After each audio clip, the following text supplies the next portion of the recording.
지난주에 좀 짧다라는 피드백을 제가 받았습니다. 그래서 놀라운 피드백을 주셔가지고 짧게 느껴지시기도 하시는구나. 그래서 오늘은 조금 더 길게 준비를 했습니다. 네, 지난주에 한번 보니까 저도 이제 영상을 좀 봤는데 25분 정도 했더라고요. 그래서 한 30분, 늦어도 35분 전에는 끝나는 걸로 해서 오늘은 조금 분량을 좀 많이 준비를 했습니다. 자, 여러분 책을 꼭 가지셔야 잘 따라오실 수 있고요. 오늘 책 26페이지입니다. 자, 우리 제목 같이 한번 읽어보겠습니다. 자, 우리 창세기 내용 계속 보고 있고요. 자, 2과 제목 같이 읽겠습니다. 자, 시작. 하나님의 형상. 자, 신학적 주제 보시면 있습니다. 제가 읽어드릴게요. 내용이 좀 긴데요. 하나님은 자신의 형상대로 사람을 창조하셔서 세상을 지혜롭게 다스리게 하시고, 그리고 하나님 그리고 타인과의 관계를 맺으며 일과 안식의 리듬을 따르게 하셨습니다. 좀 길지만 소제목 1, 2, 3번의 내용들이 다 압축해져 있는 내용입니다. 자, 26페이지 도입부의 내용을 가지고 말씀을 좀 드리려고 합니다. 여러분, 출산을 준비한 부모가 태어난 자녀에게 어떤 말을 해줄까요? 여러 가지 말을 해줄 수 있지만 자녀가 된다라는 것은 나의 것이다, 너의 것이다 라고 하는 뜻입니다. 저 아이가 지금 3일 된 아이죠. 어디 아이일까요? 초상권에 전혀 문제가 없는 저희 집 아이입니다. 여러분, 교회에서 자주 보이는 여기저기 뻘뻘거리며 돌아다니고 있는 배 나온 아이, 셋째 아이, 그 아이입니다. 자녀가 태어났다는 것은 부모의 것을 다 물려받는다라는 것이죠. 부모의 권세가 자녀의 권세가 되는 것입니다. 여러분, 우리가 하나님의 형상대로 창조가 되었습니다. 그것은 무엇을 말하는 거겠습니까? 하나님의 것이 우리의 것이 된다라고 하는 의미입니다. 지난주에 우리가 배웠던 것처럼 하나님께서 세상을 먼저 만드시고 그리고 그 세상에서 살아갈 인간을 창조하셨습니다. 그죠? 그리고 하나님께서 우리에게 무엇을 맡기겠습니까? 하나님이 창조하신 세상을 맡겨주신다라는 거예요. 우리는 하나님의 형상대로 창조된 하나님의 자녀들입니다. 그렇기 때문에 하나님께서 우리에게 하나님이 창조하신 세상을 맡겨주시는 거예요. 자, 오늘은 이제 그에 대한 이야기가 좀 진행이 될 예정인데요. 자, 책에 보시면 여러분 책 미리 읽어 오셨죠? 안 읽어 오셨으면 대답 안 하시면 됩니다. 괜히 대답하셔서 혼자 민망해하지 마시고 책을 좀 미리 읽어 오시면, 그리고 답도 한번 달아보시면, 또 이렇게 제가 가지고 온 답과 비교도 하시고 하시면 훨씬 더 풍성하게 도움이 될 것 같습니다. 자, 27페이지 위쪽에 있는 질문을 보시면, 자, 이런 질문이 있죠. 우리 같이 한번 읽어보겠습니다. 자, 시작.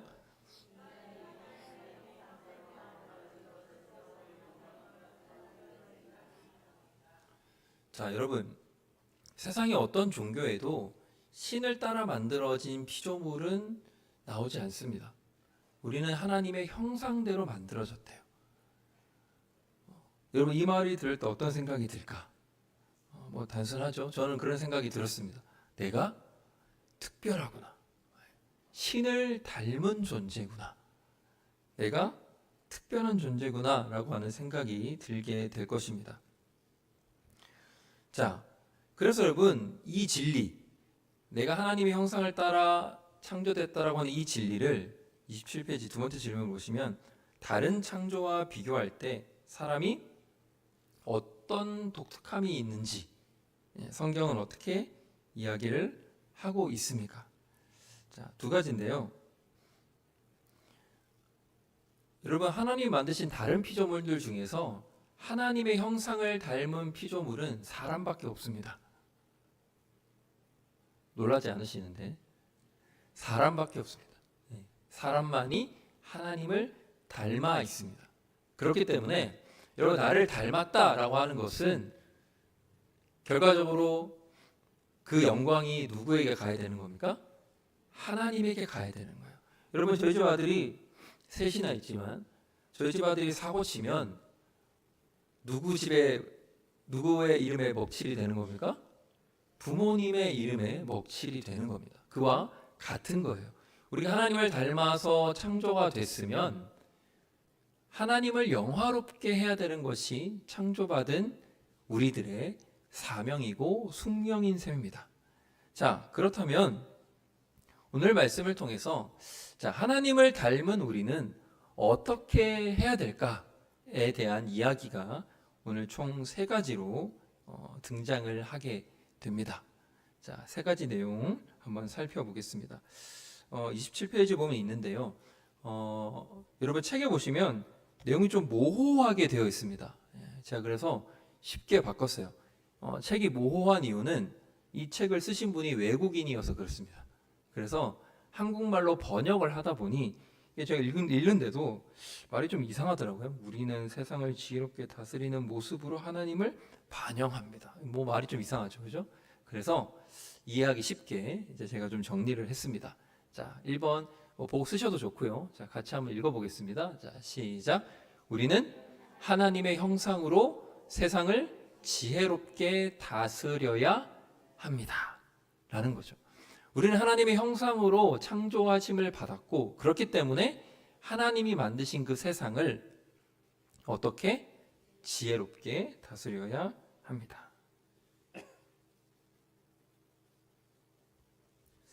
자, 창세기 1장 26절, 27절 우리 2절 말씀을 같이 한번 읽어보겠습니다. 시작.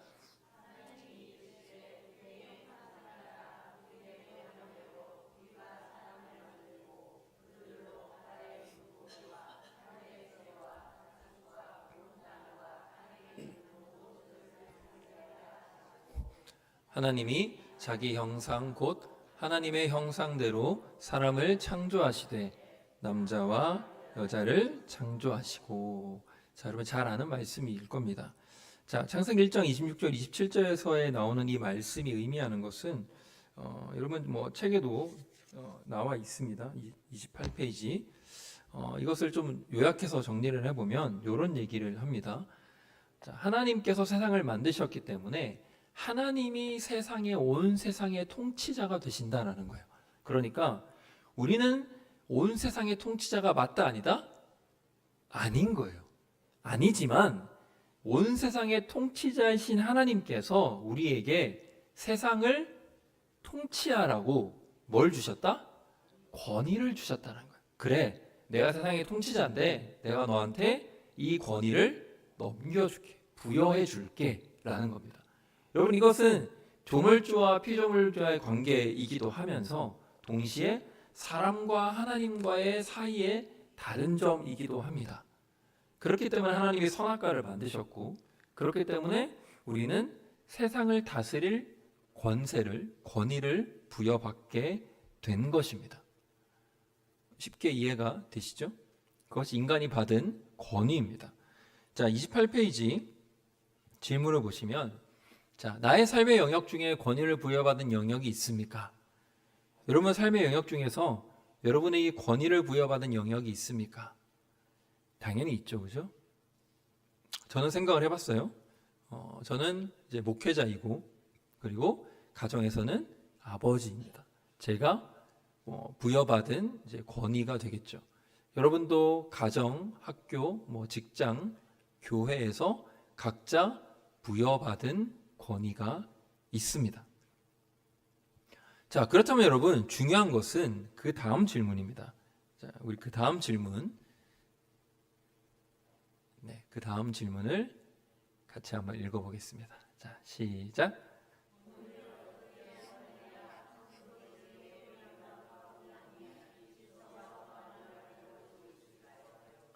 자, 권위를 부여받았어요. 자, 그럼 권위를 부여받았으면 어떻게 해야 될까요? 권위를 부여받은 사람이 어떻게 이 권위를 사용해야 하나님이 만드신 이 창조 세계를 어떻게 혼란과 고통스럽게 하는 것이 아닌 질서와 평화를 가져올 수 있을까요? 여러분, 이것은 너무나 중요한 질문입니다. 여러분, 저는 21세기에는 전쟁이 없을 줄 알았어요. 예. 이렇게 발전한 문명 세상에서 사람들이 굳이 전쟁을 일으킬까? 이렇게 고도로 발달되고 발전된 세계에서 있을까? 예. 그럼 뭐 1차, 2차 세계대전은 그냥 역사책에서만 보던 그런 옛날 이야기를만 생각했습니다. 그런데 아시다시피 지금 21세기 몇 년 전 굉장히 큰 전쟁이 벌어져 있는 상황이고 사망자가 뭐 수십만, 뭐 100만 명 뭐 이렇게 나오고 있는 상황이에요. 예, 우크라이나 러시아 전쟁이죠. 저는 21세기에는 이런 전쟁이 없을 줄 알았는데 지금도 여전히 이런 전쟁이 있습니다. 가장 큰 문제가 뭐겠습니까? 물론 국가적인 이권도 다 걸려 있겠지만 결과적으로 이 권위를 가진 사람, 그 권위를 가진 사람이 권위를 잘못 사용할 때 생기는 일입니다. 어쨌든 최종 결정권자가 있지 않습니까? 그죠? 그 푸시 아시죠? 네. 그분. 그런 여러 가지 일들 때문에 권위를 잘못 사용한 결과로 지금 수십만에서 뭐 한 100만에 이르는 수많은 사람들이 지금 벌써 죽임을 당하게 되는 일이 벌어진 거죠. 그래서 여러분, 권위를 어떻게 사용하느냐는 너무나 중요합니다. 그래서 여러분, 권위는 남용하거나 방임해서는 안 됩니다. 이 두 가지 사이에서 균형을 잘 잡을 수 있어야 돼요. 권위자가 권위를 남용하면 어떻게 됩니까? 아랫사람들이 고통받습니다. 핍박당해요. 침해받습니다. 그리고 권위를 남용하지 않고 오히려 반대로 방임했을 때도 그 사람의 아랫사람들의 내 권위를 받는 사람들의 영향을 끼치게 되는 거죠. 안 좋은 영향을 끼치게 됩니다. 자, 그래서 남용도 방임도 아닌 어떻게 해요? 하나님이 창조하신 창조의 목적에 맞게. 그러니까 하나님이 인간을 창조하시고 인간에게 생육하고 번성하고 땅을 충만하고 땅을 다스리라 라고 하신 말씀은 하나님이 창조한 목적에 맞게끔 이 세상을 다스리라 라고 하신 하나님의 권위를 넘겨주신 거예요. 그래서 여러분, 인간은 그렇게 이 세상을 이끌어가야 할 의무와 책임이 있는 겁니다. 그래서 여러분, 이런 의무와 책임은 여러분 다 아는 것처럼 기후 문제나 이런 것과도 다 연관이 있는 거예요. 쓰레기 함부로 버리시면 안 됩니다. 그리고 뭐 이렇게 일회용품 같은 거라도 막 가볍게 생각하시면 안 되는 거죠. 왜요? 이 모든 것이 큰 틀에서 보면 하나님의 창조 질서를 우리가 맞게끔 생활해야 하는 거죠. 자, 그래서 여러분, 첫 번째 뭐라고요? 첫 번째 소제목, 우리는 하나님의 형상으로 세상을 어떻게 지혜롭게 다스릴 수 있어야 한다라는 게 첫 번째입니다. 자, 두 번째 29페이지입니다. 자, 두 번째 제목도 제가 조금 쉽게 정리를 했습니다. 네. 자, 같이 한번 읽어볼까요? 자, 시작.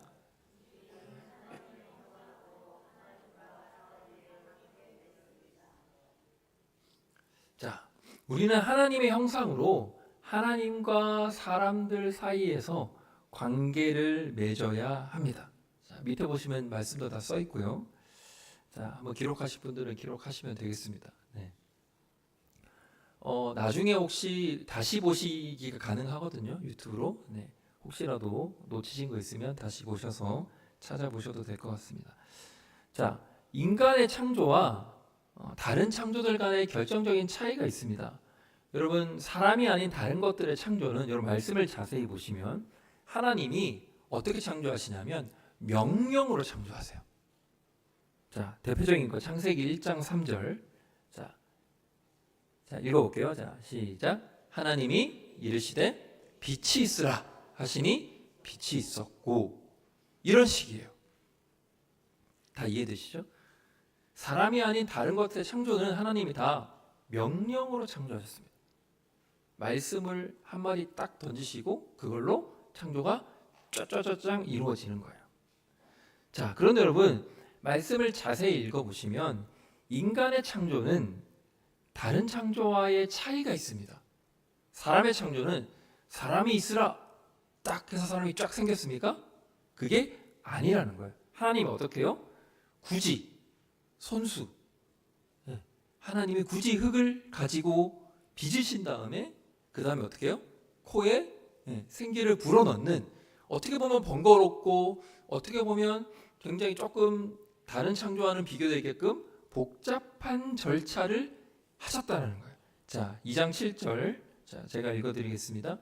여호와 하나님이 땅에 흙으로 사람을 지으시고 생기를 그 코에 불어넣으시니 사람이 생명이 되냐, 이렇게 돼 있어요. 그러니까 여러분, 지금 하나님이 세상을 만드실 때 다른 것들과 사람과는 구별되는 차이점이 있다는 거예요. 그러니까 하나님이 처음부터 이 세상을 창조하실 때 사람을 염두에 둔 창조를 했다는 거예요. 우리를 이 땅에 창조하시기 위해서 이 창조를 하셨다는 거예요. 자, 그래서 여러분, 우리가 하나님의 형상으로 지음 받았다라고 하는 것의 의미는 이렇게 두 가지로 정리해 볼 수 있습니다. 지금 여기 나오는 내용들은 다 책에 있는 내용들입니다. 제가 요약해서 알려드리는 거고요.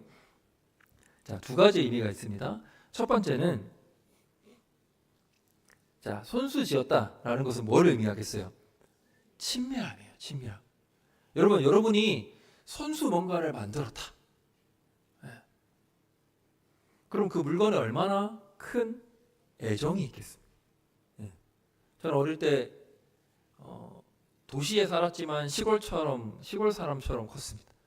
그래서 집 뒤에 바로 동산이 있어서, 동산이 이렇게 그 쫄쫄쫄쫄 시냇가 같은 시냇물이 흐르는 이제 그런 곳에서 많이 놀았는데, 많이 했던 놀이 중에 하나가 댐 건설이었어요. 댐 건설. 그래서 괜히 이렇게 물을 막고 싶더라고요. 이제 너비 이 정도밖에 안 돼요. 되게 좁은 개천인데, 그래서 하루 종일 걸쳐가지고 돌 쌓고 막 진흙 바르고 해가지고 막 대공사를 해놓고 집에 갑니다. 그럼 다음날 불이 나게 해서 뛰어가요. 그럼 어떻게 됐을까요? 뚫려 있습니다. 여러분, 제가 그냥 하루 동안 지은 그 별거 아닌 흙장난, 뭐 돌장난 하며 놀았던 그 댐에 대해서도 애정을 가졌는데, 여러분, 내가 손수 만든 것에 여러분 얼마나 큰 애정이 있겠습니까? 하나님께서 인간을 직접 만드셨다는 것은 친밀함을 표현하는 의미입니다. 그리고 두 번째로, 그렇기 때문에 하나님은 우리 인간과 뭘 하기를 원하신다? 관계 맺기를 원하시는 거예요.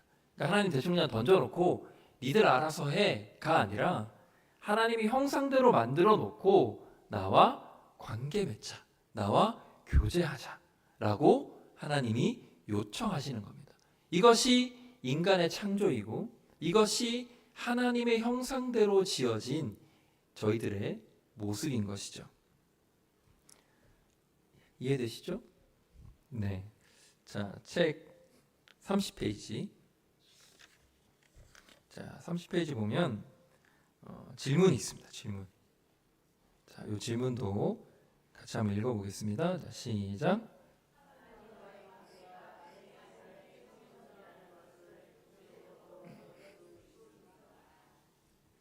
여러분, 하나님과의 관계가 저와 여러분의 삶의 최우선이 될 수 있게 되길 주님의 이름으로 축복합니다.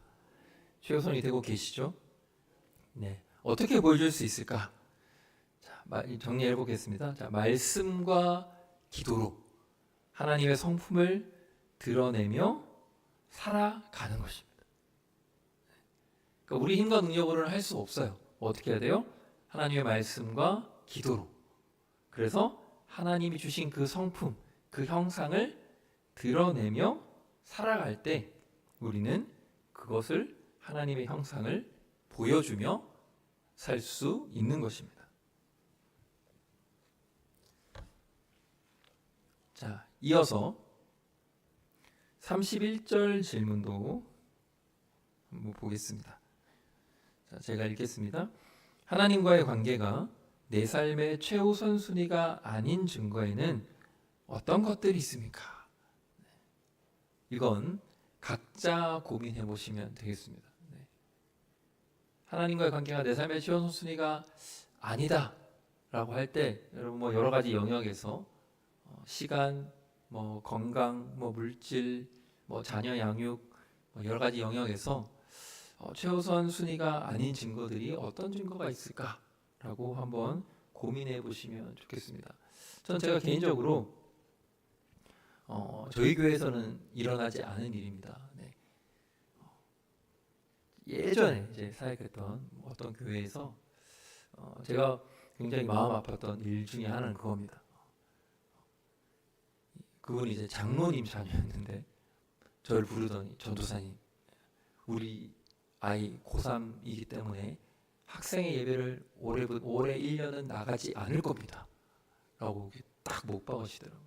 저 그때 완전 쫄병 전도사였는데 20대 전도사였는데 그래서 예 이렇게 지나갔던 기억이 있습니다. 그리고 그 친구는 정말 학생의 예배를 1년 나오지 않았어요. 고3이라고.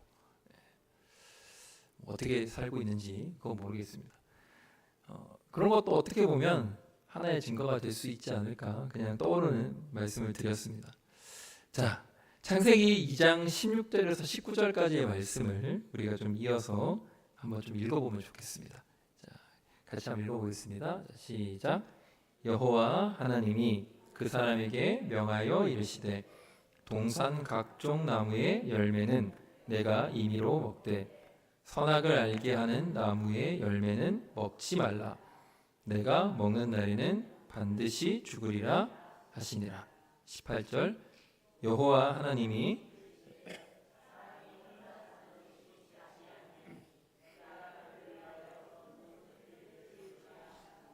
19절.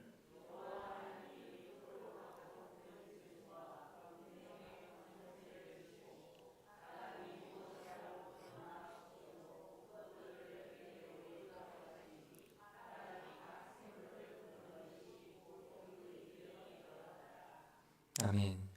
자, 우리 하나님과의 관계에 대해서 이야기를 하고 있는데요. 자, 오늘 말씀을 보면 하나님과의 관계에 대한 이야기가 등장을 합니다. 자, 하나님과의 관계에 우리가 뭐가 있어야 하냐? 바로 아까 우리가 읽었던 이 16절, 17절에 하나님이 선악을 알게 하는 나무의 열매를 먹지 말라라고 하면서 우리에게 인간에게 순종을 요구하고 있습니다. 그러니까 이 말은 어떻게 보면 아이러니해 보일 수 있는 일이지만 어떻게 보면 하나님께서 우리에게 요구하시는 겁니다. 뭐라고 요구하시냐? 분명히 하나님 우리에게 이 땅을 다스리라고 하셨어요. 그런데 다스리라고 하심과 동시에 뭘 하지 말라고 하십니까? 선악과는 먹지 말라라고 하시는 겁니다. 하라, 하지 마라를 동시에 이야기하고 계시는 거예요. 그래서 여러분 이것이 우리가 피조물이고 또 하나님께 위임받은 권위를 가진 존재임을 기억해야 하는 일인 것입니다. 우리는 분명히 이 땅을 다스릴 권세를 물려받았고 그것을 하나님으로부터 받았지만 동시에 선악과를 먹을 수 없는, 먹어서는 안 되는 하나님과의 약속도 지켜야 하는 피조물인 존재다라는 것을 기억하셔야 합니다. 자, 그래서 하나님과의 관계에서 인간은 첫째로 순종해야 되고 두 번째는 자, 하나님과의 관계에서 우리가 기억해야 될 두 번째는 개별적인 것이 아니다라는 거예요. 이것은 뭐냐면 개인적인 것이 아니다라는 거예요. 하나님과의 관계는 개인적으로만 맺는 것은 아니다라는 뜻이 되겠습니다. 역시 책에 있는 내용이고요. 자, 이게 뭐냐면 설명 좀 드릴게요. 여러분 하나님이 세상을 창조하신 다음에 똑같이 계속해서 등장하는 말이 있습니다. 뭐냐면 보시기에 뭐했다?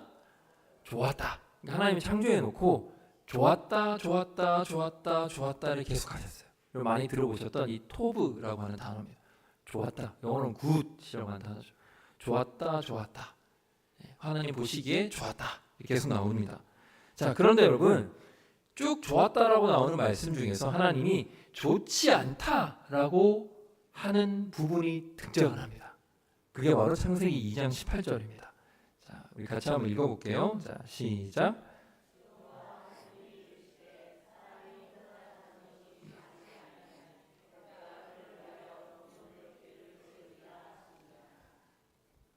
자, 하나님이 계속 좋았다 하시다가 뭐가 좋지 않다라고 해요? 혼자 사는 것이 좋지 않다. 여러분, 이것은 단순하게 그냥 결혼해야 된다 이런 의미가 아니라 인간의 이 존재의 의미로 봤을 때 어떻게 해요? 혼자 있는 것이, 혼자 하나님과 교제하는 것을 하나님이 원하지 않는다라는 거예요. 자, 아까 말씀드렸죠? 우리는 하나님과 사람 사이에서 관계를 맺는 거예요. 그러니까 우리는 혼자 살아가는 존재가 아니고 혼자 하나님과 관계 맺는다고 다 되는 것이 아니고 하나님과 사람 사이에서 관계를 맺어야 한다라는 것입니다. 여러분, 간혹 어떤 사람들이 자꾸 사람들과의 관계는 이제 패스하고 하나님과의 1대1 관계를 내가 맺으면서 하나님 나에게 굉장히 특별한 말씀을 해주셨다. 너는 지금 집을 사면 안 돼. 너는 여기를 가야 돼. 이렇게 뭔가 있는 것처럼 얘기하시는 분들의 이야기를 주의하셔야 합니다. 네. 요즘 워낙 이단들이 많잖아요, 그죠? 조심하셔야 합니다. 왜냐하면 하나님은 개인적으로 그렇게 말씀을 하실 수는 있지만 개인적으로 그렇게 말씀을 많이 하시는 분은 아니세요. 왜요? 하나님은 교회를 통해서 말씀하시고 교회 공동체를 통해서 일하십니다. 할렐루야.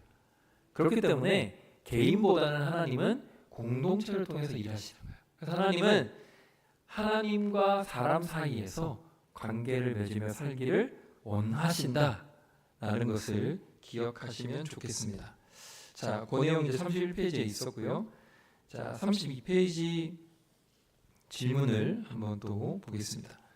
네, 32페이지 질문을 보시면 제가 읽을게요. 다른 사람들과 올바른 관계를 맺으려고 노력하지 않고 하나님과 올바른 관계를 맺을 수 있을까요? 엄청 간단한 질문이죠. 있을까요? 네, 아니요. 네, 아니요입니다. 그러니까 여러분, 하나님 사랑, 이웃 사랑은 따로가 아니라 맞닿아 있는 거예요. 네. 그래서 하나님 사랑하면 이웃을 사랑할 수밖에 없고 이것이 따로 가는 것이 아니에요. 하나님만 사랑하는데 이웃은 안 사랑한다. 이게 말이 안 되는 것이다 라는 것입니다. 자, 세 번째 내용입니다. 이것도 제가 조금 수정했는데요. 우리 같이 한번 읽어보겠습니다. 자, 시작.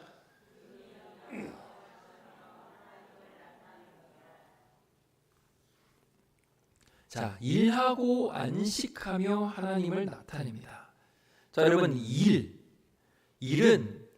인간이 존재하는 한 숙명적인 것입니다. 일하지 않는 사람은 없습니다. 적게 일하는 사람, 많이 일하는 사람은 있어도 일하지 않는 사람은 없습니다. 자, 일의 성경적인 근거에 대해서 좀 말씀을 드리려고 합니다. 창세기 2장 15절인데요. 자, 같이 한번 읽어볼게요. 자, 시작. 여호와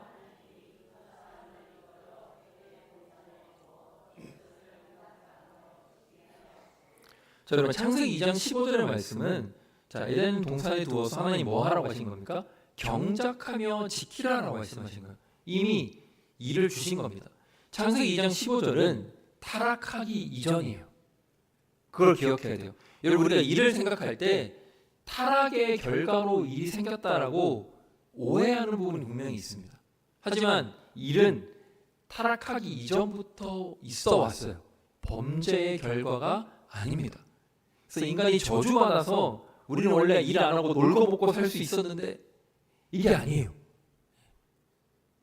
타락 전에도 인간은 일을 했어야 했습니다. 자, 그러면 왜 일이 들어왔냐?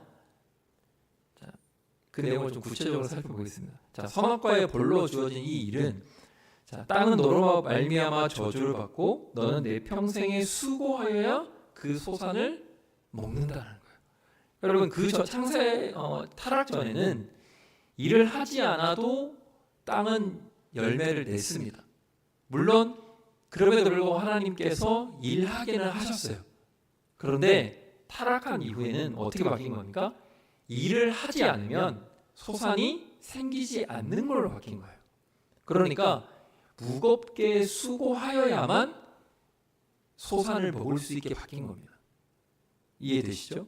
그러니까 일이라는 것이 원래 있었지만 타락한 이후에는 무겁게 일을 해야 되는 것으로 바뀌었다라는 것을 기억하시면 좋겠습니다. 자, 33페이지 질문을 보시면 일에 대한 이야기가 있는데요. 자, 우리의 문화는 어떤 식으로 일의 가치를 비하하고 폄하합니까? 자, 일에 대해서 비하하고 폄하할 때 그런 게 있죠. 저 이제 떠오르는 게 이제 불로소득이었어요. 예. 여러분, 일하지 않고 돈을 버는 사람이 일하고 돈을 버는 사람보다 더 대우를 받는 시대입니다. 그죠? 아닙니까? 갈수록 일을 힘들게 해야 되는 일은 사람들이 하지 않으려고 해요. 예. 그리고 쉽게 벌 수 있는 돈, 그것에 관심을 많이 가지는 시대가 되었습니다. 그래서 우리의 문화는 이 불로소득에 대해서 너무 많이 강조하고 보는 시대가 되어버렸다는 거죠. 자, 그리고 사회만 그렇습니까? 교회도 그런 일들이 있습니다. 자, 아래 질문, 33페이지 아래 질문을 같이 한번 읽어보겠습니다. 자, 시작.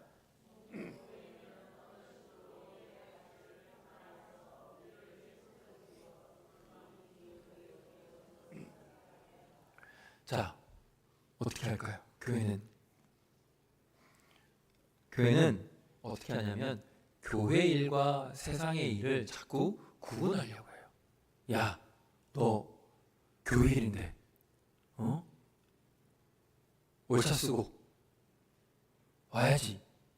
아파도 와야지. 죽을 거 아니면 와야지. 이러는 거죠. 네. 교회 일과 세상 일을 구분하는 거예요. 교회 일은 거룩하고 세상 일은 교회 일보다는 좀 아래니까 교회 일을 무조건 먼저 해야 돼. 물론 마음의 자세로서는 좋을 수 있지만 이걸 자꾸 구분하게 되면 일의 가치를 잘못 우리가 오해할 수 있다는 겁니다. 자, 그리고 안식에 대한 이야기입니다. 여러분 잘 아시는 것처럼 하나님의 창세기 2장 2절에 7째 날에 모든 것을 마치신 다음에 뭘 하셨어요? 안식하셨어요. 여러분 하나님이 왜 안식하셨을까요? 1번 겁나 피곤하셨다.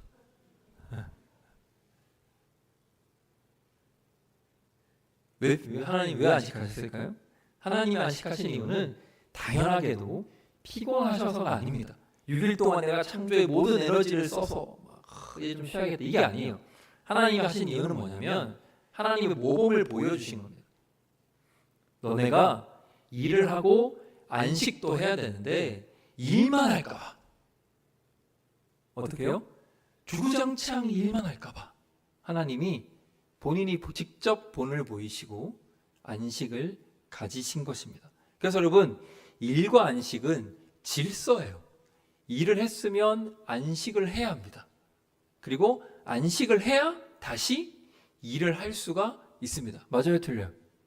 맞잖아요, 그죠? 네. 이것이 하나님이 만드신 창조의 질서고 창조의 원리입니다. 자, 34페이지 보면 자, 반대로 되는 질문들이 또 등장을 합니다. 자, 사람들이 일을 내려놓고 쉬지 못하는 이유는 무엇입니까? 여러분 어떤 사람들은 죽어라고 일을 해요. 나는 일이 취미다. 나는 일과 결혼했다. 와이프 집에 있는데 일과 결혼했다. 그러면서 일을 결코 내려놓지 못하는 사람들이 있습니다. 그 내면에 뭐가 있을까? 이런 것들을 생각해 봤어요. 뭐가 있냐면 일도 중독입니다. 네, 저는 한 번도 중독되지 않았지만 어쨌든 일도 중독입니다. 네. 그리고 두려움이 있어요. 두려움. 내가 일을 하지 않으면 뭔가 두려운 거예요. 아, 이대로 망하면 어떡하지? 내가 일을 하지 않았을 때 생기는 두려움들이 있는 거예요. 아, 이러다 내가 실패하면 어떡하지?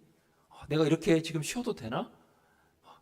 한국 문화에서 더 이런 것이 강하죠. 남들보다 덜 자고 덜 먹고 더 노력해야 성공한다. 이런 문화가 있지 않습니까? 그러다 보니 내가 성공을 위해서 더 많이 일을 해야 된다. 라고 하는 강박에 사로잡히는 겁니다. 근데 여러분, 목숨 내놓고 열심히 일하는 것이 성경적이지 않을 수 있다는 거예요. 하나님은 인간에게 쉬라고 밤을 주셨습니다. 밤에 불 켜놓고 일하라고 밤을 주신 게 아니에요. 야근하라고 밤을 주신 게 아닙니다. 야근이 잘못됐다는 건 아니고요. 오해하지 마시고, 하나님의 밤을 주셨다는 것은 깜깜하니까 쉬어라. 인간의 이 바이오 리듬은 그렇게 되어 있어요. 깜깜하면 자게 되어 있습니다. 네. 이게 창조의 질서죠. 자, 좀 더 직접적인 질문이 34페이지 아래쪽에 있습니다. 당신이 쉬지 못하는 이유는 무엇입니까? 여러분 혹시 쉬지 못한다면, 여러분이 일에 중독되어 있다면, 여러분이 쉬지 못하는 이유는 무엇입니까? 쉬면은 큰일 난다라고 생각하시는 사람들이 있어요. 오늘 말씀은 하나님이 직접 6일 동안 창조하시고 7일에 쉬시면서 일과 쉼의 균형에 대해서 이야기를 하고 있습니다. 여러분, 그냥 덮어놓고 놀라는 얘기가 아니에요. 그리고 덮어놓고 일만 하라는 이야기도 아닙니다. 분명히 성경은 일과 쉼에 대한 균형을 이야기해주고 있는 거예요. 즉, 일과 안식에 대한 질서를 이야기해 주는 겁니다.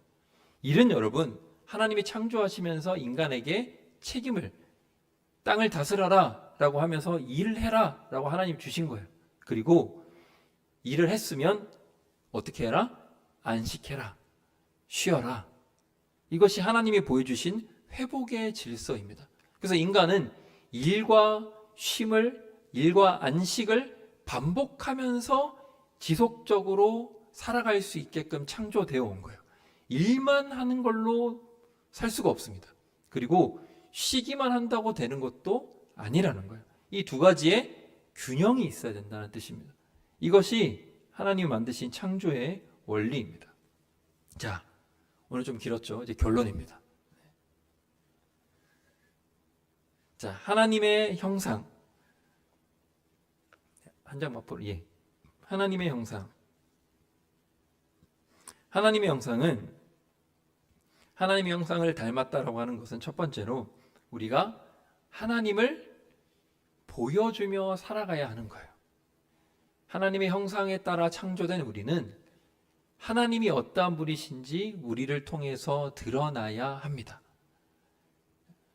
근데 하나님이 어떻게 보여줘야 되냐? 어렵잖아요. 그죠? 어떻게 보여주면 될까요? 그게 2번입니다. 누구를 닮아라? 예수님을 닮아라. 하나님의 형상에 완벽하게 가까운 인간 단 한 분이 계십니다. 누굽니까? 예수님이요. 그러니까 우리는 예수님을 닮아가면 됩니다. 예수님이 어떻게 하셨는지 성경에 다 쓰여져 있어요. 우리는 하나님의 형상으로 창조됐습니다. 그리고 예수님을 닮아가는 것이 결국 하나님의 형상으로 살아가는 것입니다.